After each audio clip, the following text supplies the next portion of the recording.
What are these things, anyway?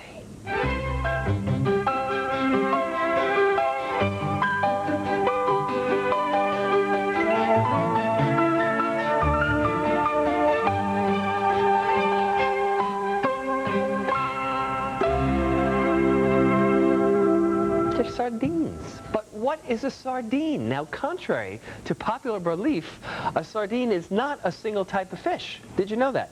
It's a generic designation for little fish. The original sardine, or the first time a little fish was called a sardine, it was a young pilchard. And yes, it was originally caught off the coast of Sardinia. So that's where you got the name, where they started to use the name sardine. But did you know that 25 different types of little fish exist around the world that are called sardines? And the type of fish used depends on the country. Now, in the U.S. and Canada, by the way, here's a sardine right here. This is what a sardine looks like when it swims in the water. This is a fresh sardine. In the U.S. and Canada, on the East Coast, the type of fish that's called sardine is the Atlantic herring. As for sardines on the West Coast, forget about it. There aren't any sardines left on the West Coast. In the early 1900s, there were plenty of them. It was a very big business in California. About 1 billion pounds a year, billions and billions of sardines were harvested through the 1930s. And it was such a big business that sardines were fished into virtual extinction. If you go to Monterey, California today, you can see some swimming in an aquarium. And this, of course, would be where Cannery Row is. John Steinbeck wrote that book. What do you think they were canning on Cannery Row? Sardines. If you get sardines from Norway, the fish will be a bristling, also known as a sprat. They're kind of really little guys, even smaller than the pilchards. In France, Portugal, and Spain, the sardines are pilchards. And what's the best type for eating fresh like this? Well, this is a pilchard from Europe, and this is the best type, the European type. A little later, I'm going to show you how to prepare it. Most of you, however, and most of me, for most of my life, think of cans when you hear the word sardines. Did you know, however, that your choice among canned sardines is very wide, very varied? In addition to the choice of country, which amounts to choice of fish, as we already discussed, there are these factors. Do you like it unsmoked or smoked? Now, if you buy Norwegian sardines, very often they're smoked, because Norwegians like to smoke their supply over wood chips. Then there's the question of, as a matter of fact, right here, I have some lightly smoked Norwegian sardines. These are packed in water, and you can see how little these guys are, these little Norwegian sprats. But in addition to water, there's other possibilities. There's packing in oil. And inside of the oil category, you have many choices. Now, there's olive oil. Take a look at this one. These are some nice Portuguese pilchards that were packed in that kind of nice yellow olive oil.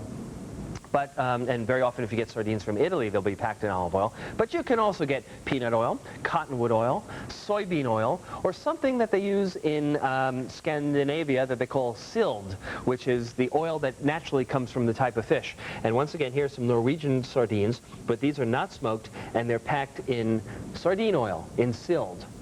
Sometimes they're packed in a sauce. Take a look at these. These are Portuguese sardines that are packed in a tomato sauce. Sometimes they're packed in a mustard sauce. So you just have to look at the label. You also have to figure out what you like. Now, there's another big question here.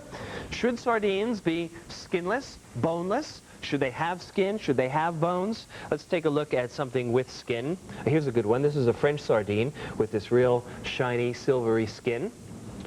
And then you can have them, and it's got bones in it as well, then you can have them skinless and boneless. Here's some sardines from Morocco. And as you can see, there's no skin on this, and there are no bones inside of these either. There's another question. There's the question, believe it or not, of vintage sardines. And they go crazy about this, and guess which country? Yes, France, where they would. They take sardines from a special vintage. Here, look at this. It says, Les Sardines du Millésime. That means, basically, sardines of the vintage. I'm going to flip this box over, and I don't know if you can see that, but on here it says that these sardines were put up in 1987, and it says to be consumed before 1993. And the thinking is that they're good in the year after canning, but another year they're better, another year they're better still, a couple years they get even juicier and deeper in flavor. And these are expensive. These can cost as much as $1 a fish. Take a look. These two down here, these are both vintage sardines from France, and these are both 8 years old. These are getting really good now. Okay, after all that, after all those choices, what are the criteria for quality? What should these silvery little fish look and taste like? They should be clean, they should be shiny, they should be tightly layered in the can no matter what the preparation. They should be firm in texture. The liquid in the can, whatever it is, should be clear. They should taste clean, and they should taste slightly salty. They shouldn't taste fishy. You know, good fish is not fishy. In texture, they shouldn't fall apart. They shouldn't taste like the can.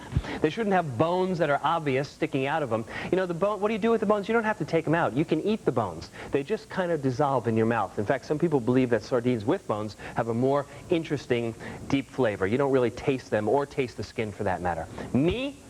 Every time I buy with skin and with bones. I wouldn't go near skinless, boneless sardines. I just don't think they're as interesting. Now the question, how did these fish get into the cans anyway? Well, despite the name, sardines, the canning process did not originate in Sardinia. It began in France, in Brittany, at the turn of the 19th century.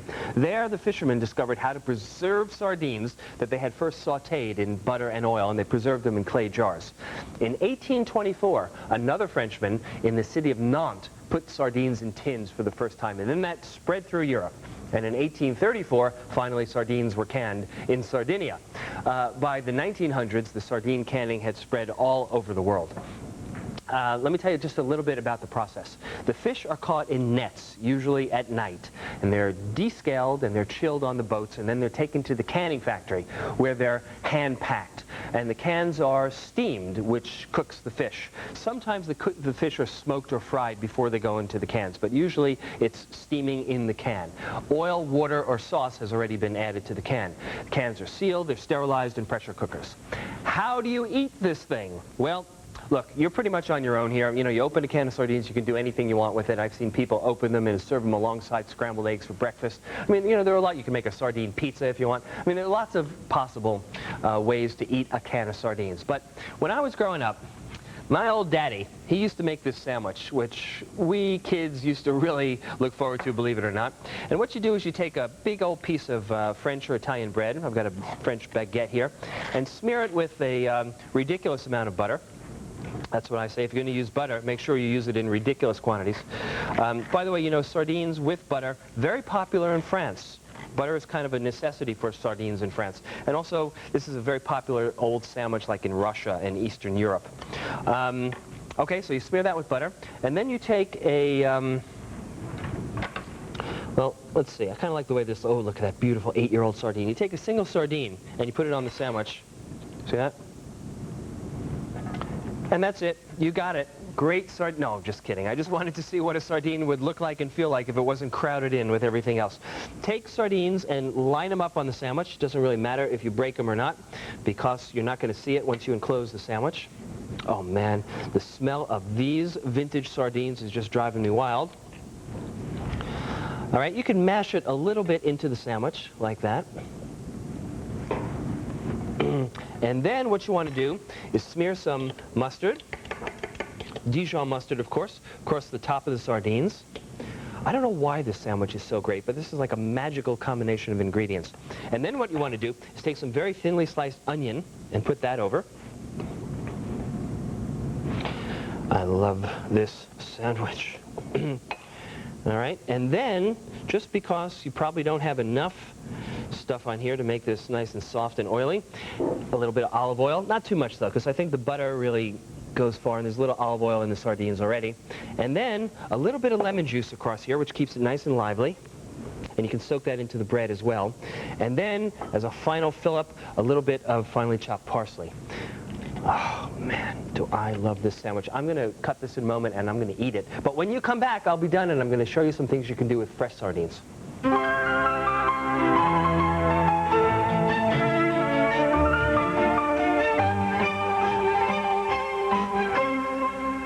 We asked people to guess the name of this delicious cereal from Kellogg's. Sweet biscuits from another planet. I've got it. Sweet honey bonanza. Surprisingly, no one guessed Healthy Choice. Whoa. Healthy Choice toasted brown sugar squares with golden honey and brown sugar baked in the crunchy whole grain squares. I know it is.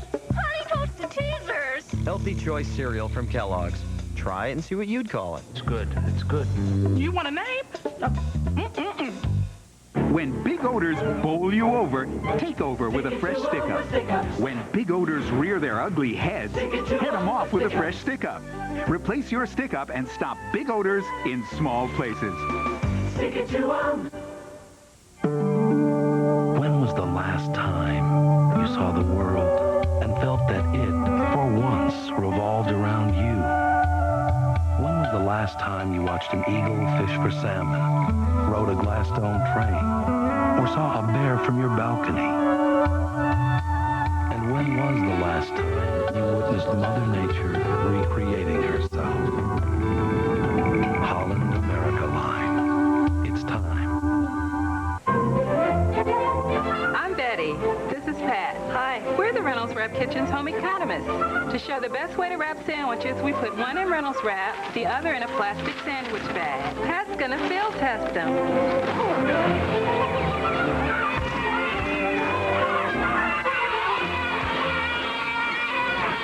How'd they hold up? Looks like Reynolds Wrap is the best wrap for your kids' sandwiches. One more reason, Reynolds has it all wrapped up. Bleach. It is a little strong for the nose. Would I use bleach more if it smelled better? Yes, I would. Introducing Fresh Scent Clorox Cleanup. You cannot believe that there's bleach in here. It's just a fresh, clean smell. It does smell very good. Try new Fresh Scent Clorox Cleanup.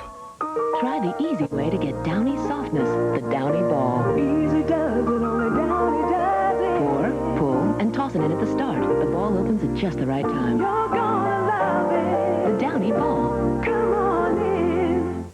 Some juice drinks only have a little bit of juice in them and a lot of other stuff. But not Welch's. Welch's grape juice is 100% juice. No wonder it tastes so good.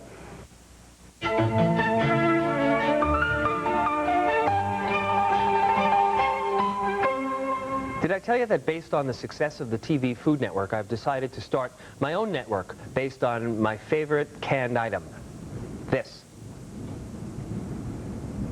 There it is, the Sardine Network.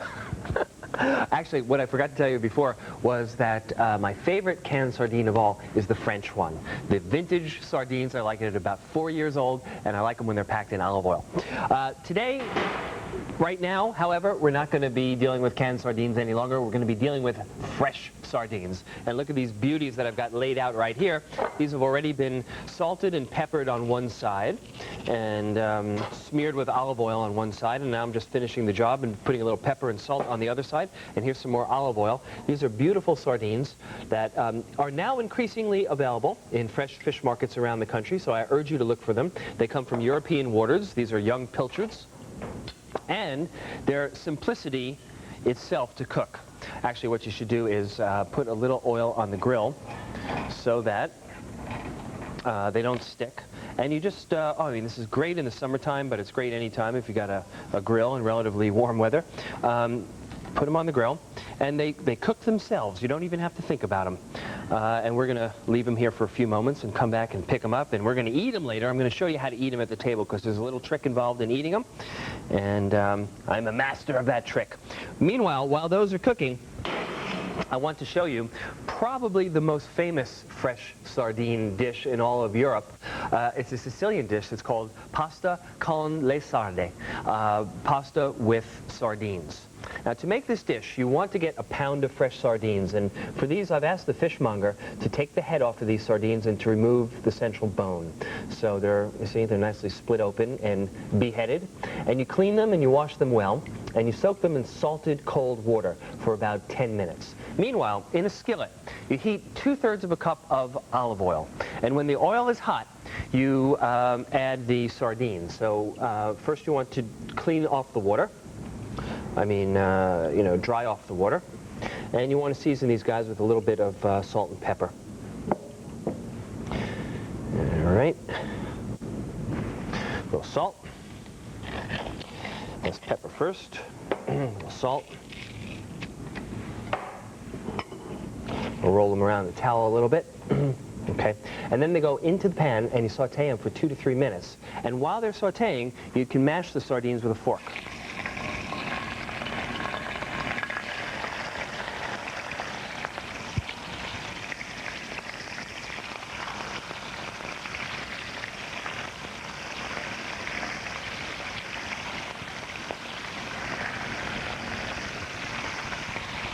All right, got them all.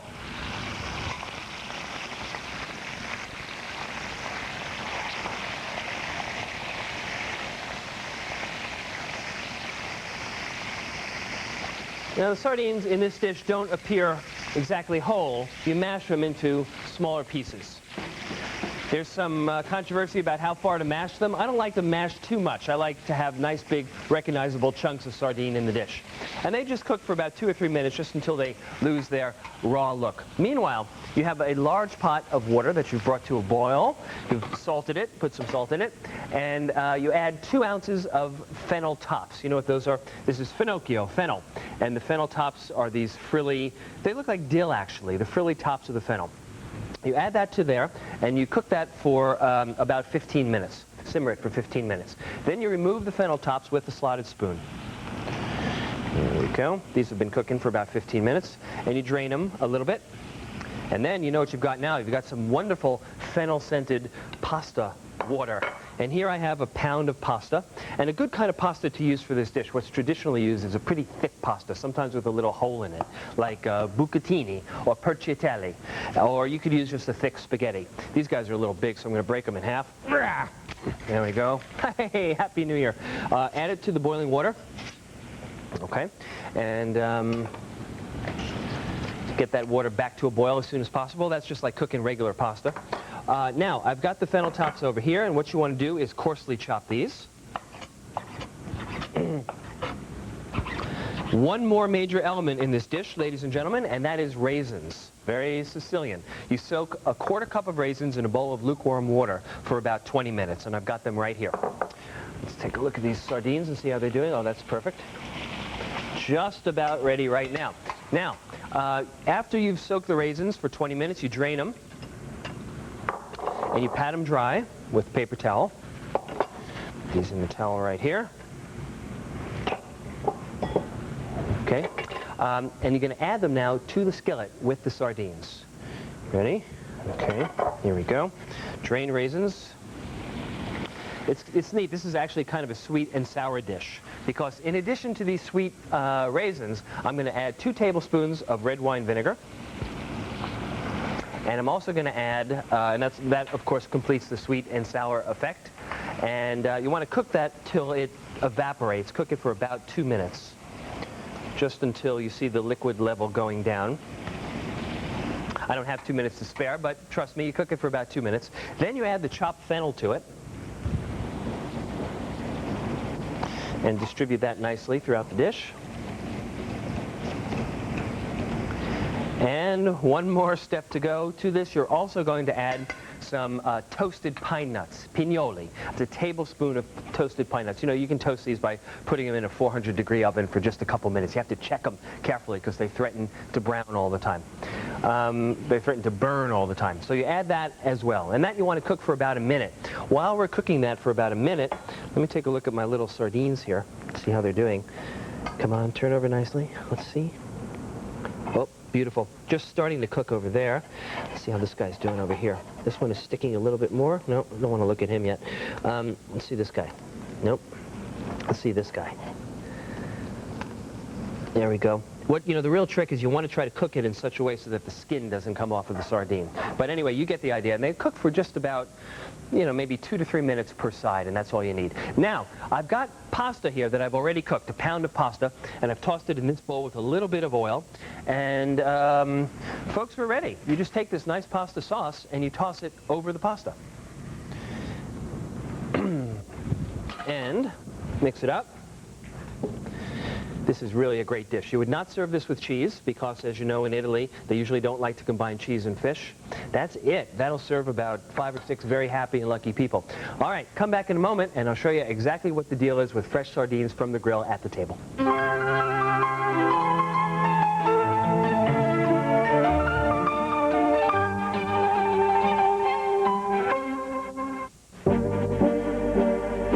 This isn't a desert. It's my dry skin under magnification. And dermatologists recommend Curel lotion to heal it.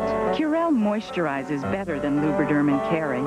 Curel actually increases your skin's moisture level 184%. So Curel heals dry skin better. You can see the cure in Curel. Also see the cure in Curel Alpha Hydroxy Lotion.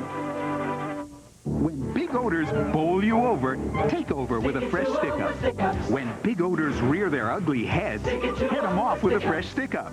Replace your stick-up and stop big odors in small places. Stick it to 'em. It's time to declare war against mildew.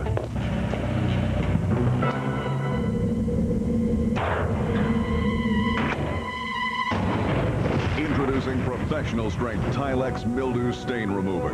More powerful than any other mildew stain remover, it blasts away horrendous mildew stains in less than 30 seconds. Get the most powerful mildew stain remover ever made. New professional strength Tilex.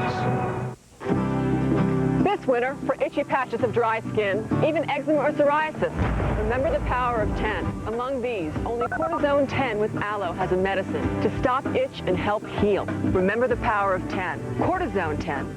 A cop seeks a killer. I think she might be a great little actress. A doctor seeks a cure. This is the patient we're talking about. A lawyer seeks the truth. Do you think Sharon could have really killed him? Why don't they just ask Sharon? I want the truth now. Truth is, Sharon's not talking. Mel Harris. I am not turning this girl over until she's competent to stand trial. Candace Cameron. Deserve to die. Sharon's secret. This movie is brought to you in part by KFC Hawaii. Welcome to Kalaheo High School, home of the Mustangs. I'm Nikki Andrus. This past year, our school has developed an electronic media course in which our students have the opportunity in becoming involved in producing the morning bulletin. At Kalaheo, we have school spirit and personal pride. How's it? I'm Justin Young. It's never too early to follow your dreams, so make the right choices today. They'll take you to where you want to be tomorrow. And remember, there's no better time than now. School Spirit Personal Pride was brought to you by the OIA and Oceanics MyTV.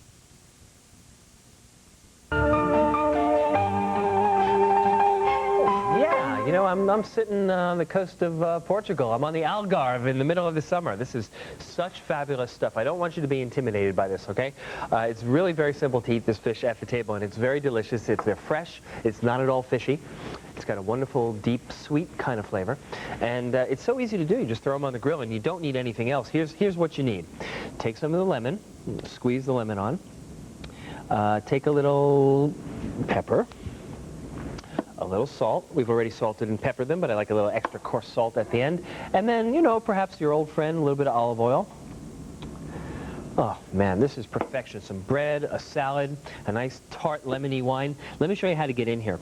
There's a central bone, of course. So what you want to do is get a very sharp knife and extract the fillet that's above the bone. Now, you see, I'm going in here, and I'm cutting.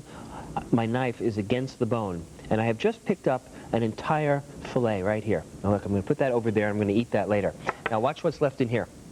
See this bone? Stick your knife under there, and you can pop the bone right up. Now there are some little bones over on this side that are going to cause you a little extra worry. But let's not worry about them right now, okay? Just take that right out, move that over, and you see what's left here? Voila. There's a couple of those little bones on the side, but don't worry about them. They're probably okay to eat even. I wouldn't take any chances with small children, but push that to the side, and here you've got, look at this, I've got two, excuse me for using my fingers, but I just want to show you, I've got two beautiful fillets here that are absolutely delicious. I'm going to put a little bit more lemon and olive oil on those because I can't resist. Now with this, you want to drink a wine because, let's face it, sardines have a certain amount of oil in them. You want to drink a wine that's going to cut through that oily richness. You want to drink a white wine that is very crisp and very light and has a great deal of acidity. And you know where they happen to make wines like this extremely well? In Portugal. They make a wine called Vinho Verde, which also is kind of crackling and sparkling. Unfortunately, they sweeten it usually before they export it off to the U.S. You can find some Vinho Verdes that are dry and not sweetened and are young and fresh, and if you can, I recommend those. There is a wine from the north coast of Spain, from the Basque country, that is absolutely fabulous with the grilled sardines. It's called chacoli. Let me show it to you. It's a Basque word.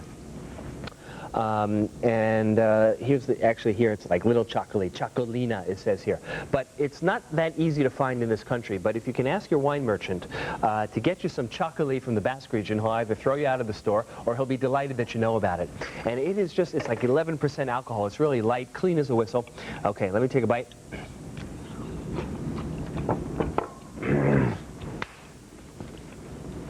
Man, that little grilled flavor on top of the sardine, the lemony wine, it is summertime on the Iberian Peninsula. And right here at my table. Join me again next time. Hope you enjoyed the sardines. Remember, life is a matter of taste. Bye-bye.